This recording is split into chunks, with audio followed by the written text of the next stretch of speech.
This is only 12 minutes long. A 12-minute teaser. What's up, guys? Today I'm bringing you an exclusive interview with the upcoming Riot MMORPG Director, Greg Street, also known as Ghostcrawler. This is a small segment from a 2-hour interview that I had with Greg, so if you want to watch the full interview, be sure to subscribe to the channel so you'll be notified when it drops. Also, That's quite a smart business decision, isn't it? You know? Drop a little teaser of the interview and make sure everyone follows. so I'm streaming live on Twitch 5 to 6 days a week, so visit me there. Okay, let's go. Right. I do want to talk to you about monetization, but before I ask that question, what do you think separates games like WoW and Final Fantasy 14 from the others that just don't make it? Like, what is it about them? I mean, is it just the budget? Is it the creative design that's behind it? Is it the team that's running it? I mean, it could be multiple things, but you know, there's plenty of good ideas, and there's plenty of, I'm sure every MMO that comes out, it's like, hey, we feel like we can do this better. It's nice to hear from someone who plays Lost Ark as their main game, you know? I love the fact that when we talked earlier, you're talking about, hey, I think one of the things that Riot does very well is they look at games like Dota and think, hey, maybe we could do this better by doing this, and they've just had they've had solid success with that. I'm sure that's the mindset with a lot of MMO developers, but they still just don't make it. Like, I would love to hear your thoughts on that. Yeah, I think you're right that budget is part of it. Like, again, thinking of rating, it's a spectacle. And in Final Fantasy, when a boss comes down and like maybe the guitar kicks in or something, like they don't mind making like custom music for boss fights and stuff like that. Like it is something amazing to see. And you can make a really, really fun encounter that's pretty much just like a big ogre dude hitting you, but it's just not the same epic scale. It's not the sense of like, this is something. But yeah, budget's part of it. I also think the bigger games, and maybe the ones with the bigger budget, are just better at serving a broader audience. So say you make an MMO and you're like, hey, this MMO is PvP only because we think we can just make a better game if it's PvP. Well, you could probably guess there are going to be players that are like, well, I'm out. That's not me. Final Fantasy has a great like crafting game. It has a great social game. It lets you decorate your houses. So it serves players with a lot of really different motivations. Right. I don't know if you can answer this, but do you feel comfortable with the budget that you have for the Riot MMO? Oh, that's actually a really interesting question. I think I can answer it. That's quite a cheeky question, isn't it? Sorry. One of the nice things about Riot is we're not going to run out of money, right? I'm not going to have a publisher that's like, hey, if you got to ship by Christmas or we're canceled. I want to kiss Ghostcrawler on the forehead. Wow. Okay. I like how you can't see because it's behind my picture, but he's got a Roomba. He's got a little robot vacuum cleaner. Right next to the dog bed. It's very comforting to know that like they're not gonna run out of money. Because they're not. I love what Riot do with their like world building. Everything's so like fleshed out, and there's so many different kinds of media involved with fucking League of Legends, right? There's so many different kinds of media. There's also infinite time and money for them to work shit out. Yeah, so it's nice. It's nice. It's comforting. It's good to know. Riot will cancel this game if the game isn't good enough. They're not going to cancel the game because it gets too expensive. And those go hand in hand. We could make a very expensive bad game, and then I would get fired. We could make a less expensive game that still really captures hearts and minds, but it's not a blank check, right? Like I have to prove, and the team has to prove that whatever Riot is putting into it is worth it. Because they could spend the money somewhere else. They could make a different game. They could double down on Valorant or something. So it's definitely not a blank check, but it's also not like we're not a startup where, oh gosh, we're out of money. What are we going to do? You know, I can always go back and ask for more. Whether or not I get more is going to depend a lot on what they think. How does the game look? What do playtesters say? How are we doing? About hitting our milestones. So that is how. I mean, in the very simplest sense, you can think of it as you get some money. If you spend it well, they're going to give you more. If you don't spend it well, Right. you're probably done. And in our Right. case, rather than shipping the bad game, it would just get shit canned. That's awesome. But I think that distinction, I think, is massive. Not only from your perspective, but Wait, especially what did he say? Sorry, I was looking. Did the dog just bark? Hang on, guys. You gotta see the dog. You gotta see the dog. Wait. So you can think of it as you get some money. If you spend it well, they're going to give you more. If you don't spend it well, Right. you're probably done. And in our Right. case, rather than shipping the bad game, it would just get shit canned. That's awesome. But I think that distinction, I think, is massive. Not only from your perspective, but especially from the consumer's perspective. Like, just knowing that, hey, this MMO that's coming out, it's like money isn't the issue. They'll cancel it if it's not good. So like even that, like just that notion, it's like if this MMO were to be canceled, I would be devastated. I'd be really disappointed. I think everyone in the MMO world would be, the MMO community would be pretty devastated that it got canceled. Yeah. But at the same token, I think it would bring another level of respect. Would be like, hey man, at the end of the day, it wasn't a money thing. It just wasn't good enough. They just maybe they'll revisit it later. You know, like I would have a lot of respect for a company that you know would cancel a game because of that, rather than the actual money that's going into it. That's really, yeah. Yeah, I completely agree. The disappointment from players, and I understand there'd be disappointment. I'd be disappointed. But that's coming from, oh, I had such high hopes for this game, and I'm disappointed that it didn't get there. And Right. they don't want a bad game. They don't want us to like ship the game no matter what. They want a good game, and that's Absolutely. You know, if we can't deliver a good game, what are we doing? Absolutely, absolutely. So one of the things that the game does need to do is it needs to generate revenue. Okay, so I'd love to get your thoughts on the differences between, from your perspective, as the guy that needs to generate the revenue. Love to hear your thoughts on a sub-based model versus a free-to-play model. Actually, I want to hear his thoughts as well. Coming from someone who plays Lost Ark, I imagine the Riot MMO will be absolutely like nothing like Lost Ark.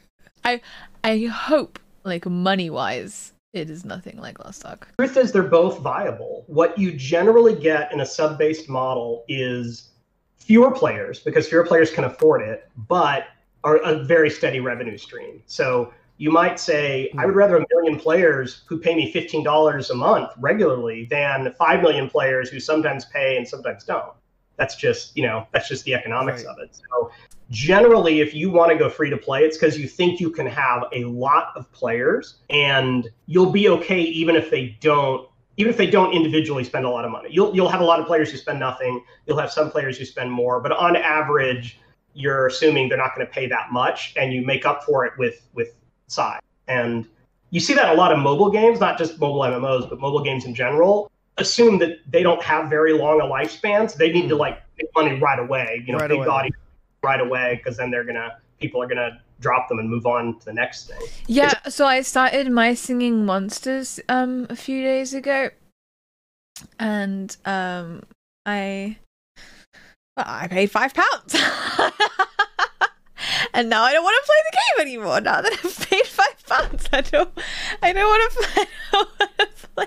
It's also interesting. What did you buy? I bought the starter pack. Interesting that in China, a little less so Korea, but still more so I think than in the West, the notion of pay for power is not as, it's almost repulsive to a lot of Western players, because they're like, it comes to them as like, well, that's not fair. Like, why should that person have better gear than me when they just spent money on it? Right. But at least to a Chinese mindset, sometimes they're thinking, well, I don't want to spend a lot of time grinding to get this item. Why can't I just pay you to get it right away and get to the good stuff? Maybe I just want to raid.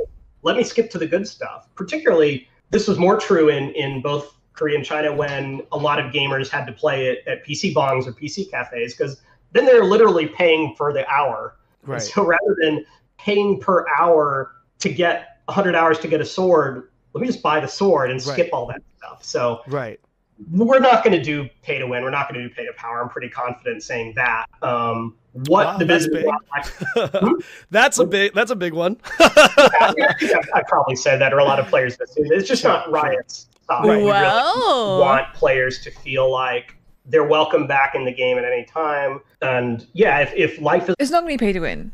He was just talking about Chinese and Korean players. A lot of people in China and Korea are using internet cafes anyway, so no matter what they do, they're paying. They're releasing the game globally, right? What kind of audience do you think they're trying to get? The League WoW audience. Everyone. League audience and MMO players. That's me! You think they should do a subscription? I think they should do nothing and just have cosmetics. Would that be such a crime? Is it naive of me to hope that that's what they'll do? Because I think they can. I think they could do that.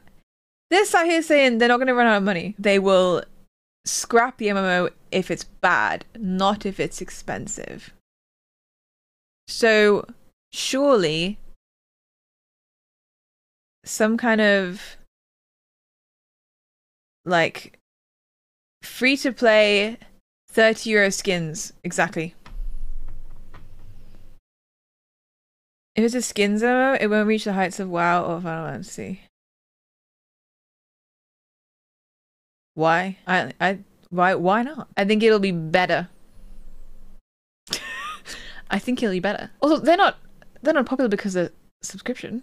What they need to do is do what hasn't been done, which is what they are doing. They shouldn't just copy WoW. I hate skins in an MMO. I like to see the progress of my character without having to pay for a skin. What about paying for mounts and pets and stuff? I think what would be really cool is if they did that sort of thing where, do you remember Blizzard at one point, if you had like crossovers between like Heroes of the Storm and like if you played X number of games in Heroes of the Storm, you unlocked whatever skin in Overwatch. If they did something like that, with this Riot MMO, that'd be cool. Like if you played 3 games of League, you unlock a special pet in the Riot MMO.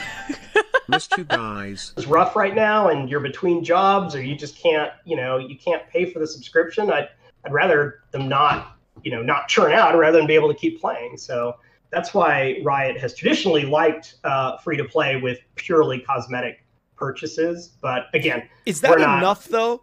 Because an MMO, again, I'm very ignorant to the game development and the budget side of things when it comes to MMO, but I would imagine that it's very expensive to maintain and run and create an MMORPG. Is it feasible? Is it feasible? The most expensive kind of game development. Right? I would think so. Is it feasible to have close is like huge open world, right. Horizon Zero Dawn, Assassin's Creed, Red Dead Redemption style. Those are also very expensive, but an MMO needs everything. It needs matchmaking. It needs a chat system. It needs, a gear system. It just, every system you can imagine. So yeah, they are very expensive to build. And if it's a super content heavy game, they're also very expensive to run. Absolutely. If it's a more PvP based game or a more sandbox game, it's less expensive to run because players are providing a lot of the content. Right, absolutely. Is it feasible for a large scale MMO, like a big budget MMO, to sustain with a free to play model that just monetizes off of cosmetics? Honestly, because like for me, I'm thinking like no. For me, technically, theoretically, yes. Obviously, if everyone is buying these costumes and stuff, sure. I know for a fact it would be. But like, honestly, like realistically, I feel like the answer to that is no. What would you say? No, we've done the math, and I think there is a world that works out. Like, really, you can have enough players who are willing to pay enough on cosmetics to fund a really big game. Really, like how often would you expect, in order for that to work? How often would you expect to have to like release new cosmetics? Because obviously you can't release one new cosmetic a year to be able to, right? Like no one's gonna buy, right? That's not enough money. And I also know from experience that players resent when they feel like you're spending too much development effort on cosmetics. Like to look at League of Legends, for example, if we stopped making champions and just kept making skins, at some point players are like, well, this kind of sucks. You're only focused on the money-making side of the game. So you need to do both. You need to make sure the game balance is good. You need to update Absolutely. everything that you can in order for players to feel good about it. So Yeah. Again, we don't even know for sure exactly what our business model is going to be, but Mhm. I've done the math enough to convince myself that if we said, yeah, can you launch a game with just cosmetics? Probably you can. Okay. Oh, probably. Does that mean they will try and release it with cosmetics only? That'd be huge. You bet money it's a seasonal battle pass kind of deal. But what would be in the battle pass? Would it be cosmetics? Would it be like a pay to win kind of deal? Interesting. So obviously you just stated as far as the Riot MMO goes, there's no confirmation, there's none of that. But for you personally, what do you as a gamer, what do you personally prefer? Do you personally prefer to play a sub to play game or a free to play game that has cash shop that has an in-game cash shop? Yeah, the one thing that bothers me about a sub is kind of the guilt of I'm paying for this game and I'm not playing it right now. And so for a game like World of Warcraft, I came back and played the last expansion. And then when I stopped playing, I felt like, well, the right thing to do is to cancel my subscription. Right. But then if I want to jump in and play one night, well, am I going to start my subscription up again? Like there's a little more friction there to really fitting in how I play. Whereas like if I want to play Valorant, I'll just pick up Valorant. If I want to put Valorant down for 6 months and pick it up again, great, I'll do that. Now, yeah, there are battle passes and things like that can be subscription-like. But overall, I think that's the one flaw in the subscription model is as a player, you feel like the right thing to do is to turn it on and off all the time. Right. Kind of a habit. Right. What do you think about the games that are free to play but have like a subscription option where you get bonus stuff like extra loot drop percentage, extra experience, a lot of games do that. Like BDO does it, even Lost Ark does it to a certain extent. What do you think about that model? I think as a player, I think that's pretty cool because it gives you the option to kind of pay how you want. If you're like, hey, I'm not ready to commit money to this game, awesome. But if you're like, no, I'm in, I know I'm going to spend. No. Any kind of optional subscription? That's still a subscription. That is a subscription. Lost Ark is like so unfun if you do not have the crystalline aura. It's optional, but it's really not. Yeah, exactly. They make it so hard. The quality of life. If you do not have the optional subscription, they make the sub so juicy you kind of have to get it. Yeah, I mean it depends how aggressive they are with the monetization of it. Like it depends whether or not like what I hate in games is when there's an optional thing like when you get a battle pass, okay, and you can opt in to pay for a higher battle pass and they are constantly reminding you of what you are missing out on. I hate that so much. Constantly reminding you, oh, you can't do that, but if you paid £5 a month you could be doing that.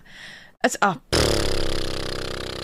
optional subscription that's still a subscription. This game, I don't mind, spending a little more for a better experience. I think that's pretty cool. It is, again, like I said before, with the pay for power, it's a slippery slope, and you can easily turn off players if you're too heavy-handed with that. Yeah, that's it. I'd rather pay $50 on a sub. What? Full stop. Like with New World. Wait. The reason I prefer a subscription is it feels like you can hold the developers to account more. We've paid for this, so you need to deliver. I feel like non-sub games don't have that. Huh. If I buy the game and want to pick it back up in a year, I can with no pissing about. Yeah. There's also like the guilt thing. Like the guilt of not playing it. Like I don't want to feel guilty about how I spend my free time. That's kind of what got you away from WoW. Because you took time off and then you felt guilty that you were paying for the sub and you took time off and then it just put you off playing the game altogether. Because you just left with a bad feeling. Hey, I want to read the comments for this video. Very reassuring to hear us take on monetization, down to earth and very focused on the player experience. I'm sure there are countless people that play LOL for years before spending anything, and when they can afford it, start buying stuff. Games that try to get you to spend fast are games that plan on failing. Sustaining success is hard. I like the confidence that they don't have like any sense of urgency or are rushing at all. I like the confidence that Riot's not gonna run out of money. Now we just need the game to be good. I like the confidence that they will scrap the game if it's bad, not if it doesn't make any money. I think it's good. This is really good news. This is really promising. I like it. This is great.